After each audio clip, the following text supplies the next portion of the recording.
Homilia diária, domingo, 14 de outubro de 2018. Olá, minha família de oração, salve, paz e que Jesus os abençoe. Eu me chamo Giovanni Medeiros e vamos, a partir deste exato momento, a reflexão da liturgia de hoje. E hoje, mais uma vez, vamos pedir exatamente ao Espírito Santo que possa ir abrindo nossas mentes, nossos corações. E comecemos a nossa experiência em nome do Pai, do Filho e do Espírito Santo. Amém. Vinde, Espírito Santo, enchei os corações de vossos fiéis e acendei neles o fogo do vosso amor. Enviai o vosso Espírito e tudo será criado e assim renovareis a face da terra. Oremos. Ó Deus, que instruístes os corações dos vossos fiéis com a luz do Espírito Santo, fazei que apreciemos retamente todas as coisas segundo o mesmo Espírito e gozemos de sua consolação por Cristo Senhor nosso. Amém. Pedimos agora, Senhor, que esta palavra se torne viva e eficaz em nossas vidas e não volte para o Senhor sem produzir em nós o efeito tão esperado. O mundo está cheio de cores que não dão uma beleza tão rica e variada para que nós nos alegremos e nos aprazemos. Mas algumas pessoas, por uma deficiência física, só podem ver em branco e preto. Outros podem ver em cores, mas não sabem valorizá-lo. Isso também pode nos suceder no nível espiritual. O mundo está cheio de coisas belas, de uma variedade imensa de coisas boas, mas às vezes estamos tão limitados espiritualmente que nos parece que tudo é cinzento. As árvores não nos deixam ver o bosque. Um problema não nos deixa ver tudo o que está de bem em nossa vida. Um temor obscurece toda a nossa esperança. Peçamos agora ao Espírito Santo que nos liberte dessa enfermidade, para que nós possamos desfrutar e gozar com a imensa variedade de coisas belas que existem no mundo.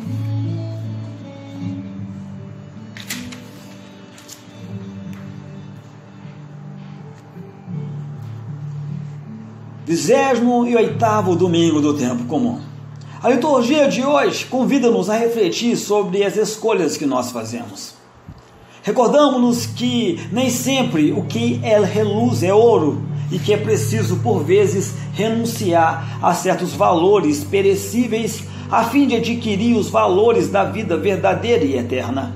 Na primeira leitura, um sábio de Israel apresenta-nos um hino à sabedoria.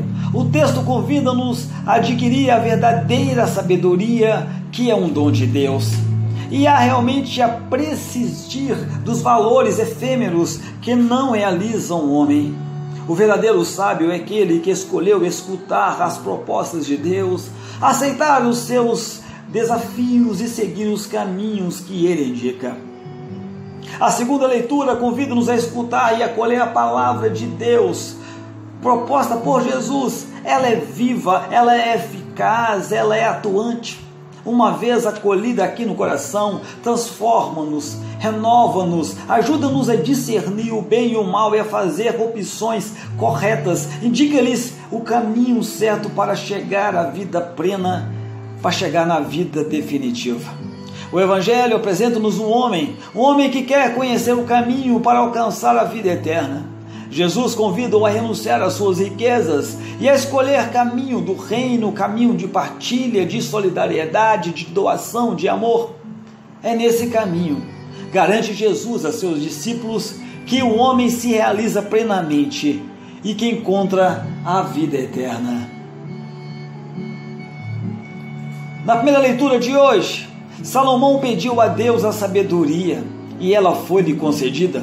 Está lá no versículo 7. Há aqui uma alusão discreta do episódio narrado em 1 Reis, capítulo 3, versículo de 5 a 15, que conta como Salomão, ainda um jovem rei inexperiente, se dirigiu a um santuário em Gibeon e pediu a Deus um coração cheio de entendimento para governar o povo, para discernir entre o bem e o mal. Está lá em 1 Reis, capítulo 3, versículo 9. E Deus, correspondendo a esse pedido, deu-lhe um coração sábio e também perspicaz. 1 Reis, capítulo 3, versículo 12.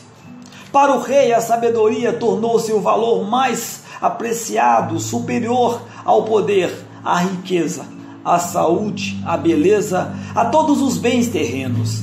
Ela é a luz que indica caminhos e que permite discernir as opções corretas a tomar. Ao contrário dos bens terrenos, ele não extingue, ele nem sequer perde o brilho. É um valor dourado, que vem lá de Deus e que conduz o homem ao encontro da vida verdadeira, da felicidade perene.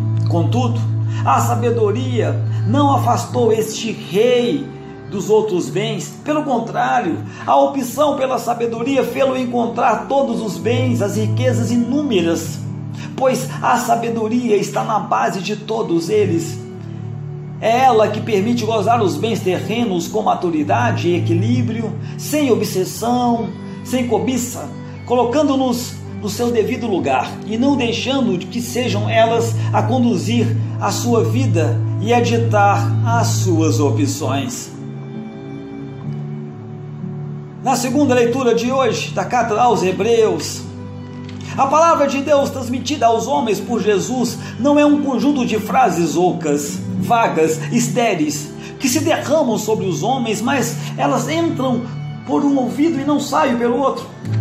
É que não tem impacto na vida daqueles que as escutam, mas ela é uma palavra viva, uma palavra atuante, transformadora e eficaz, que uma vez escutada entra aí no coração do homem como uma espada afiada e transforma os seus sentimentos, transforma os seus pensamentos, os seus valores, as suas opções, as suas atitudes. Ao entrar lá nos corações de cada um, a palavra de Deus torna-se também o juiz das ações do homem. Aí, no centro, onde se formam os sentimentos, onde nascem os pensamentos, onde se define os nossos valores, onde são feitas as opções de acordo com a antropologia judaica, é no coração que tudo isso acontece. A palavra de Deus conforta-se com os desejos secretos do homem, com as suas verdadeiras intenções, com os valores que os homens dão prioridade, com a sinceridade das opções que o homem assume na sua relação com Deus, com o mundo e com os outros. E a palavra de Deus aprecia, discerne, pesa e pronuncia o seu julgamento sobre o homem.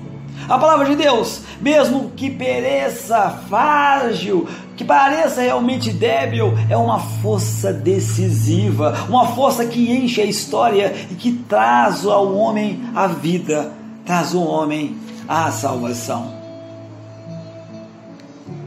No Evangelho de hoje, de Marcos, a primeira parte do nosso texto é uma catequese sobre as exigências do reino e dos seguimentos de Jesus.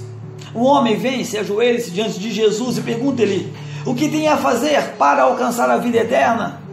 Não se trata desta vez de alguém que vem questionar Jesus para o experimentar. A postura desse homem, a sua atitude de respeito, denunciam como alguém sincero, alguém bem intencionado, realmente preocupado com essa questão vital que é a vida eterna. No Antigo Testamento, a ideia de vida eterna aparece pela primeira vez lá em Daniel capítulo 12, versículo 2, e é retomada noutros textos tardios. Para alguns teólogos da época do judaísmo helenístico, os justos que se manifestarem fiéis a Deus e à lei não serão condenados ao Sheol, onde os espíritos mortos levam uma existência obscura no reino das sombras, mas ressuscitarão para uma vida nova, uma vida de alegria, uma vida de felicidade sem fim com Deus. A vida eterna de que falam os teólogos desta época parece já incluir a ideia da imortalidade. Tem Sabedoria, capítulo 3, versículo 4, ou capítulo 15, versículo 3. É provavelmente isto que inquieta o tal homem que se encontra com Jesus. O que é necessário para ter acesso a essa vida imortal que Deus reserva aos justos? A primeira resposta de Jesus não traz nada de novo. e remete o homem para os mandamentos da Torá. Não mates, não cometas adultério, não roubes, não levantes falsos testemunhos, não cometas fraudes, honra pai e sua mãe. De acordo com a catequese feita pelos mestres de Israel, quem vivesse de acordo com esses mandamentos da lei, receberia de Deus a vida eterna. O viver de acordo com as propostas de Deus é também, na perspectiva de Jesus, um primeiro patamar para chegar à vida eterna. O homem, ele explica, porém, que desde sempre a sua vida foi vivida em consonância com os mandamentos da lei. É uma afirmação segura, uma afirmação bem serena, que o próprio Jesus não contesta. O homem não é um hipócrita, não é. Mas ele é um crente religiosamente empenhado e também bastante sincero. Não há aqui por parte deste homem qualquer sinal de orgulho ou de autossuficiência, mas sim uma atitude a qual as questões que ele põe mostram a sua inquietação, a sua procura, a sua busca, a busca da definição do verdadeiro caminho para a vida eterna. Jesus reconhece a sinceridade, a honestidade, a verdade da busca deste homem, por isso olha para ele com simpatia e resolve convidá-lo a subir a um outro patamar. Neste caminho para a vida eterna, convida-o a integrar a comunidade do reino. Ora, esse novo patamar tem um outro grau de exigência. Jesus aponta três requisitos fundamentais que devem ser assumidos por quem quiser integrar a comunidade do reino. Não centrar a própria vida nos bens passageiros deste mundo. Assumir a partilha e a solidariedade para com os irmãos mais pobres. Seguir o próprio Jesus no seu caminho de amor e de entrega. Apesar de toda a sua boa vontade, o homem não está preparado para a exigência deste caminho e afasta-se bastante triste. Marcos explica que ele estava realmente demasiado preso às suas riquezas e não estava disposto a renunciar a elas. O homem de que fala nesta cena é um piedoso observante da lei, mas não tem coragem para renunciar às suas seguranças humanas, aos seus esquemas feitos, aos bens terrenos que lhe escravizam o coração. A sua incapacidade para assumir a lógica do dom, da partilha, do amor, da entrega, torna-no inapto para o reino. O reino é incompatível com o egoísmo, com o fechamento em si próprio, com a lógica do ter, com obsessão pelos bens deste mundo. A história do homem rico que não está disposto a integrar a comunidade do reino, pois não está preparado para viver no amor, na partilha, na entrega da própria vida aos irmãos, serve a Jesus para oferecer aos discípulos mais uma catequese sobre o reino e as suas exigências. O caminho do reino é um caminho de despojamento de si próprio, que tem de ser realmente percorrido no dom da vida, na partilha com os irmãos, na entrega por amor. Ora, quem não é capaz de renunciar aos bens passageiros deste mundo, ao dinheiro, ao sucesso, ao prestígio, às honras, aos privilégios, a tudo isso que prende o homem e o impede de dar-se aos irmãos, não pode integrar a comunidade do reino. Não se trata apenas de uma dificuldade, mas de uma verdadeira impossibilidade. É mais fácil passar um camelo pelo fundo de uma agulha do que um rico entrar no reino de Deus. Está lá no versículo 25. Os bens do mundo impõem ao homem uma lógica de egoísmo, de fechamento, de escravidão, que são realmente incompatíveis com a adesão plena do reino aos seus valores. O discípulo que quer integrar a comunidade do reino deve estar sempre numa atitude radical de partilha, de solidariedade, de doação. Marcos propõe-nos depois a reação alarmada, ansiosa, desorientada dos discípulos face a essa exigência de radicalidade. Quem pode então salvar-se? Em resposta, Jesus pronuncia palavras de conforto, apresentando o poder de Deus como incomparavelmente maior do que as debilidades humanas. Aos homens é impossível, mas a Deus, porque a Deus tudo é possível, oh glória! A ação de Deus gratuita e também misericordiosa pode mudar o coração do homem e fazê-lo acolher às exigências do reino. É preciso, no entanto, que o homem esteja disponível para escutar Deus e para deixar desafiar por Ele. Na segunda parte do nosso texto, os discípulos, pela voz de Pedro, recordam a Jesus que deixaram tudo para o seguir. A renúncia dos discípulos não é, contudo, uma renúncia que se justificava por si mesma e que tem valor em si mesma. Os discípulos de Jesus não escolhem a pobreza porque a pobreza em si é uma coisa boa, nem deixam as pessoas que amam pelo gosto de deixá-las. Quando os discípulos de Jesus renunciaram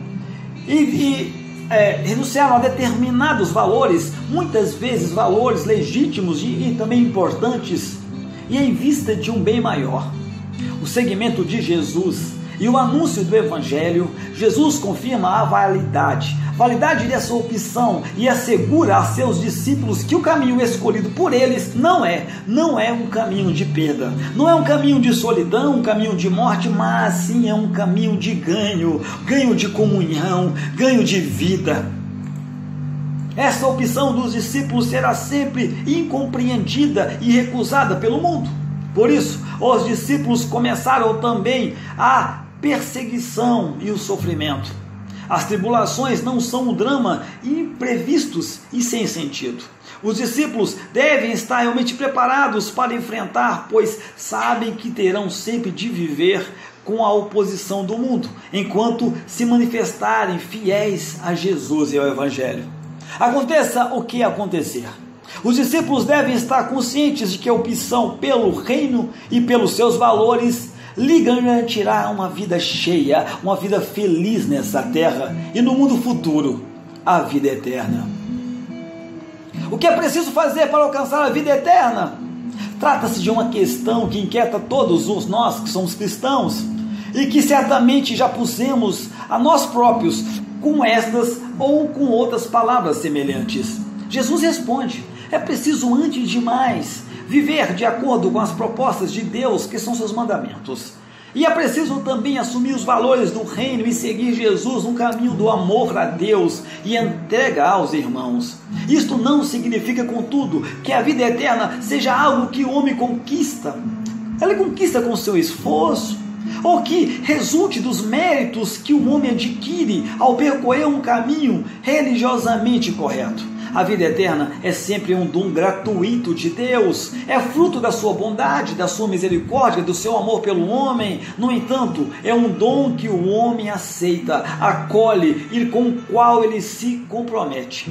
Quando o homem vive de acordo com os mandamentos de Deus e ele segue Jesus, ele não está a conquistar a vida eterna, ele está sim a responder positivamente à oferta de vida que Deus lhe faz e a reconhecer que o caminho que Deus lhe indica é um caminho de vida, um caminho de felicidade. Quando falamos em vida eterna, não estamos a falar apenas da vida que nos espera lá no céu, mas estamos a falar de uma vida plena de qualidade, de uma vida que leva o homem à sua plena realização, de uma vida de paz, de uma vida de felicidade. Deus oferece-nos essa vida já neste mundo e convida-nos a acolher e acolhê-la em cada um dia da nossa caminhada nesta terra. No entanto, sabemos que só atingiremos a plenitude da vida quando nos libertarmos da nossa finitude, da nossa debilidade, das limitações que as nossas humanidades nos impõem. A vida eterna é uma realidade que deve marcar cada passo da nossa existência terrena, que atingirá a plenitude lá na outra vida, lá no céu.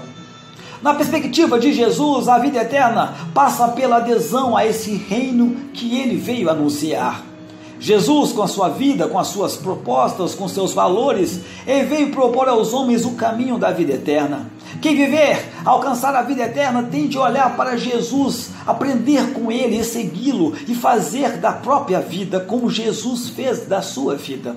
Uma escuta atenta às propostas de Deus e um dom de amor aos irmãos. Toda a nossa caminhada, todos os nossos esforços, todas as nossas buscas visam alcançar a vida eterna. Muitas e muitas vezes a lógica do mundo sugere que a vida eterna está na acumulação de dinheiro, na concretização dos nossos sonhos, de ter mais coisas, na conquista de poder, no reconhecimento social, nos privilégios que nós conquistamos.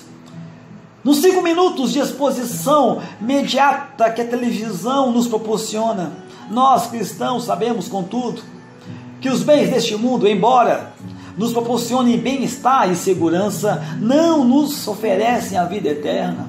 Essa vida eterna que nós buscamos ansiosamente, repito, ansiosamente, está neste caminho de amor, de serviço, de dom da vida que Cristo nos ensinou a percorrer. A história do homem rico que busca a vida eterna não está realmente disposto a presistir da sua riqueza. Alertam-nos na impossibilidade de conjugar a vida eterna com o amor dos bens deste mundo. A riqueza escraviza o coração do homem, absorve todas as suas energias, desenvolve o egoísmo e a cobiça, leva-se o homem à injustiça, à exploração, à desonestidade, ao abuso dos irmãos. É, portanto, incompatível com o caminho do reino. Quem é caminho que deve ser percorrido no amor, na solidariedade, no serviço, na partilha, na verdade, no dom da vida aos irmãos. Podemos levar vidas religiosamente corretas, frequentar a igreja, dar os nossos contributos na comunidade, ocupar lugares significativos na estrutura paroquial, mas se o nosso coração vive obcecado dos bens deste mundo e fechado ao amor, fechado à partilha, fechado à solidariedade, não podemos fazer parte da comunidade do reino. Jesus confirma no final do texto realmente o que é proposto. A vaidade deste caminho de renúncia e de desprendimento que os discípulos aceitaram percorrer. Mas Jesus garante que não se trata de um caminho de fracasso, de perda, mas de um caminho que realiza plenamente os sonhos e as necessidades dos homens que as escolheram. Seguir o caminho do reino não é, portanto, aceitar viver infeliz, viver sacrificado nesta terra, com a esperança de uma recompensa no mundo que há de vir, mas é livre, é conscientemente escolher um caminho de vida plena, um caminho de realização, de alegria, de felicidade. O cristão não é um pobre coitado condenado a passar ao mundo da vida e da felicidade, mas uma pessoa que renunciou a certas propostas falíveis e parciais de felicidade, pois ele sabe que a vida plena está em viver de acordo com os valores eternos propostos por Jesus. Jesus avisa a seus discípulos que o caminho do reino é um caminho contra a corrente, que gerará inevitavelmente o ódio do mundo e que se traduzirá em perseguições e também incompreensões. É uma realidade que nós conhecemos muito bem. Quantas e quantas vezes as nossas opções cristãs são criticadas, incompreendidas, apressadas como realidades incompreensíveis e ultrapassadas por aqueles que representam a ideologia dominante, que fazem a opinião pública, que define o socialmente correto. Precisamos, todavia, de estar conscientes que as perseguições e as incompreensões são realidades inevitáveis, que não podem desviar-nos da opção que nós fizemos. Para nós, seguidores de Jesus, o que é realmente importante é a certeza de que o caminho do reino é um caminho de vida eterna. Creio em Deus Pai Todo-Poderoso, Criador do céu e da terra, e em Jesus Cristo, seu único Filho, nosso Senhor, que foi concebido pelo poder do Espírito Santo. Nasceu da Virgem Maria, padeceu sob Pôncio Pilatos, foi crucificado, morto e sepultado. Desceu às mansões dos mortos, ressuscitou ao terceiro dia, subiu aos céus. Está sentado à direita de Deus Pai Todo-Poderoso, de onde há vir julgar os vivos e os mortos. Creio no Espírito Santo, na Santa Igreja Católica, na comunhão dos santos, na remissão dos pecados, na ressurreição da carne e na vida eterna. Amém. Pai nosso que estais nos céus, santificado seja o vosso nome, venha a nós o vosso reino, seja feita a vossa vontade, assim na terra como no céu. O pão nosso de cada dia nos dai hoje, perdoai as nossas ofensas, assim como nós perdoamos a quem nos tem ofendido. E não nos deixeis cair em tentação, mas livrai-nos do mal. Amém. Ave Maria, cheia de graça, o Senhor é convosco. Bendita sois vós entre as mulheres, e bendito é o fruto do vosso ventre, Jesus. Santa Maria, Mãe de Deus, rogai por nós, pecadores, agora e na hora de nossa morte. Amém. Glórias ao Pai, ao Filho e ao Espírito Santo, como era no princípio, agora e sempre. Amém. Salve, Rainha, Mãe de misericórdia, vida, doçura e esperança nossa, salve. A vós brandamos, desagradados filhos de Eva, a vós suspirando, gemendo e chorando neste vale de lágrimas. Eia, pois, advogada nossa, esses vossos olhos misericordiosos nos volveis, e depois desse desterro mostrai-nos Jesus. Bendito é o fruto do vosso ventre. Ó clemente, ó piedosa, ó doce sempre Virgem Maria, rogai por nós, Santa Mãe de Deus, para que sejam dignos das promessas de Cristo. Amém, amém, amém, amém. Eu creio firmemente que há um só Deus em três pessoas, realmente distintas, Pai, Filho e Espírito Santo, que dá aos céus, aos bons e o inferno aos maus para sempre. Creio que o Filho de Deus se fez homem, padeceu e morreu na cruz para nos salvar, e que ao terceiro dia ressuscitou. Creio tudo mais que crê e ensina a Santa Igreja Católica Apostólica Romana, porque Deus, verdade, infalível, luz revelou. E nessa crença quero viver e quero morrer. Louvado e adorado seja o nome do nosso Senhor Jesus Cristo. Adorado e louvado seja o nome do nosso Senhor Jesus Cristo. Meu amado e minha amada, estamos aqui hoje para louvar e adorar esse nome que é santo. E meu amado, nunca, jamais se esqueça, nosso Senhor Jesus ama muito, muito, muito você. Nosso poder está em nome do nosso Senhor, que fez os céus e a terra. Estamos reunidos e permaneceremos sempre unidos em nome do Deus que é Pai, que é Filho, que é Espírito Santo. Amém.